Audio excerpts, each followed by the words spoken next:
నాగకృష్ణ గారి ఎవడే సుబ్రహ్మణ్యం, తర్వాత మహానటి 2 సినిమాలు చూశాను. మహానటి మాత్రం నాకు విపరీతంగా నచ్చిన సినిమా. నాయుడు గారు కాల్ చేసి రమ్మన్నారు, వెళ్ళాను. వెళ్ళిన తర్వాత సందర్భం చెప్పడానికి ముందు నాకు కథా గమనాన్ని కాసేపు మాట్లాడి చెప్పిన తర్వాత వివరంగా చూపించారు, కొన్ని దృశ్యాలు చూపించారు.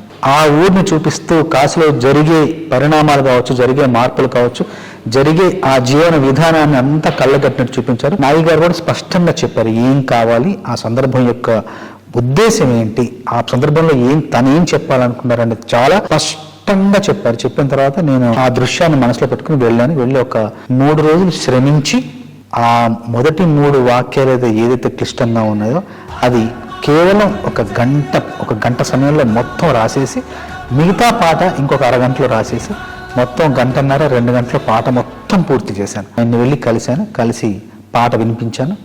ఒక్క మాట కూడా ఆయన సవరణ లేకుండా, కరెక్షన్ లేకుండా పాట మొత్తం బిగిన చాలా బాగుందని చెప్పారు. పల్లవి రాసిన తర్వాత చరణాల్లో అవతార స్పృహ, అవతార స్పర్శ కొంచెంగా ఇస్తూ కలియుగానికి కలి యొక్క అవతారం ఎలా అయితే జనించిందో అక్కడికి వేగంగా రావాలనే ఉద్దేశంతో ముందు మాటలు మీనమై